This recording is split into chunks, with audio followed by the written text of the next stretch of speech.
बिल्कुल, थोड़ा-सा इस पार्ट पे भी सॉल्यूशन के पार्ट भी आएँगे कि हम लोग क्या कर सकते हैं। और जो लोग नशा शौक से लिए आदत बन गई और अब वो छोड़ना चाहते हैं, उस जकड़न से बाहर आ सकते हैं, तो उनके लिए भी क्या उपचार और क्या हो रहा है। आप सब यहाँ बैठे हैं, डॉक्टर आशुतोष तिवारी जी बैठे हैं, बिलासपुर की साइकियाट्रिस्ट हैं, आप उनसे समझेंगे, अनिल गुप्ता जी आपसे भी समझेंगे। बीच में हमारे पास में भारत के क्रिमिनल साइकोलॉजिस्ट भी मौजूद हैं, डॉक्टर सुब्रा सान्याल जी भी आ चुकी है, तो थोड़ा सा हम उनसे भी समझते हैं। हाँ, डॉक्टर सुब्रा सान्याल जी, आप। आप कहेंगे और मैं नहीं आऊंगी तो हो ही नहीं सकता है ना। आप तो जो है कविता से और इसमें करेंगे, मुझे आना ही होगा। मैं आई हूँ, मैं ये देखिए, कहना चाह रही थी। मैं आपके बिना हमारा ये प्लेटफॉर्म अधूरा अधूरा लगता मुझे है। पता है, मैंने जब फोटो देखा हमने कहा यहाँ पर भी इन्होंने हमें बैठा दिया तो मुझे करना ही होगा। जी। तो जैसे थी वैसी आ गई, गेस्ट थे घर में। मैं बता रही हूँ आपको कि शुरू शुरू में मैं ड्रग्स की पहचान मुझे नहीं थी। मैं थोड़ा सा एग्जाम्पल सहित बोलूंगी मान लीजिए कि जब मैं पाकिस्तान गई as leader of south delegation, तो वहां पे 7 कंट्रीज थे और सभी के प्रॉब्लम ड्रग्स से शुरू होती थी, बच्चों को लेके, यंगस्टर्स को लेके, चाहे वेरिएबल कल्चर्स हो, इंडिया लोन नहीं। और वो ये हो रहा है कि द रीजन इज, अभी मोहंती जी ने कहा, demand and supply. Trafficking of drugs heavy है। और ट्रैफिकिंग ऑफ ड्रग्स जो है, बहुत सारे कंट्रीज हैं जहां से जनरेट होते हैं इनकम, जहां से गवर्नमेंट चलती है, जो ट्रैफिकिंग को बुरा नहीं मानते हैं, ट्रैफिकर्स को पनिशमेंट नहीं देते हैं, ये आपको लेना होगा, चाहे वो अफगानिस्तान हो, चाहे वो अर्जेंटीना हो, जहां भी हो, जहां से। और आप म्यांमार ले लीजिए, हाँ, बांग्लादेश, ये तो क्या कहते हैं, क्रेसेंट एंड ट्रायंगल, ये जो बीच में इंडिया है।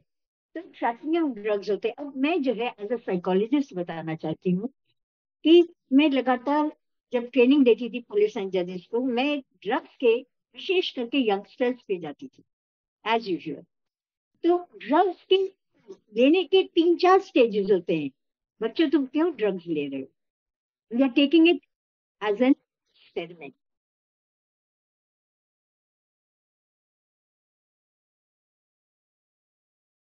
बोल रहे हैं। चाहे वो सोशल मीडिया उसमें इफेक्ट करे, या जैसे अनिल जी कह रहे हैं कि Bollywood, but this is an experiment. Experiment के बाद एक छोटा डोज लेने का आशा दिया, मजा आ गया। मजा is the second stage, that is known as enjoyment. इसके बाद जब इंजॉय किया, और वहां पे मान लीजिए एज अ मनोवैज्ञानिक मैं कहना चाहूंगी कि लोगों को इंटरफियर करना, लोग कौन, उनके के लोग, पेरेंट्स हो, टीचर्स हो, वो इंटरफियर करें तो बस बहुत हो गया, पर वो हट जाते हैं। अब ये जो इंजॉयमेंट है, ये एक रीइंफोर्समेंट है फॉर अ हैबिट। और वो फिर कहता है चल एक बार फिर ले लेते हैं, एक बार फिर ले लिया, ये तीसरे बार हो गया, क्वांटम बढ़ रही है, तीसरी बार क्वांटम बढ़ गई है।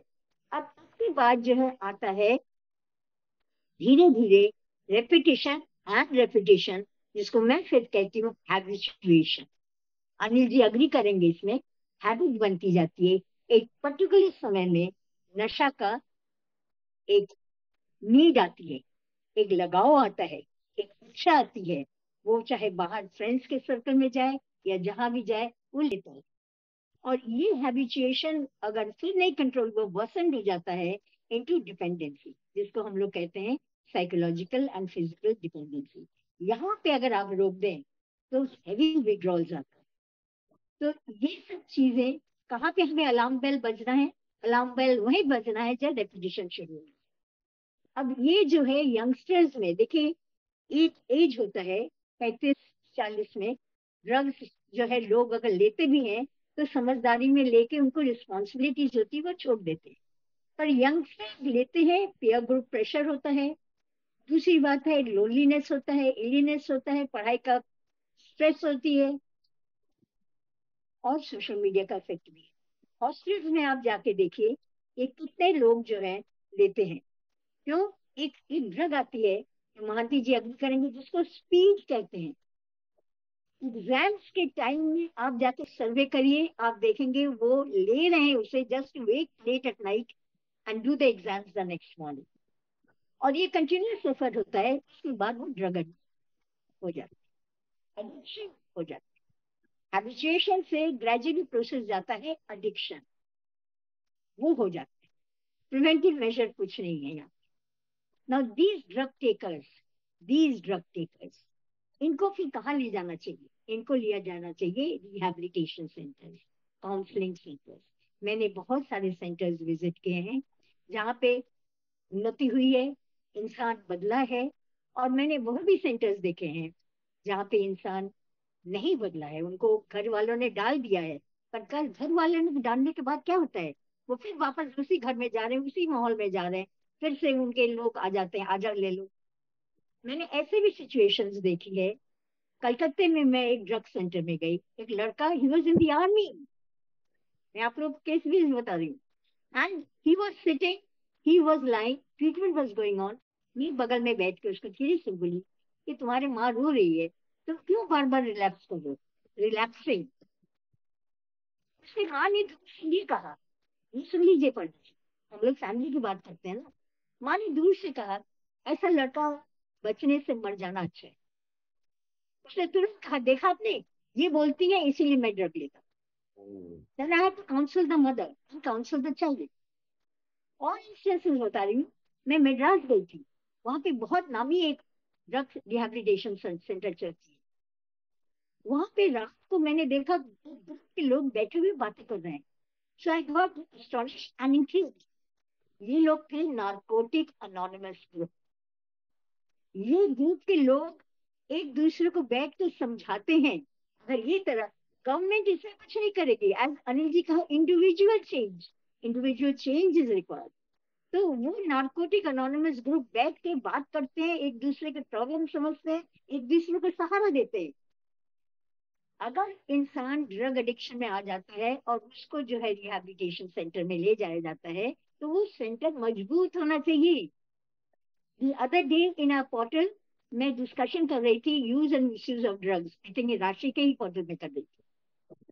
उसमें एक साहब कहने लगे कि आजकल क्या हो रहा है, parents are intentionally putting the children, the youngsters, the sons in the drug centre, clinic centre जो गवर्नमेंट रन है, एंड से इनको ले जाओ, हमारे घर में शांति रहे।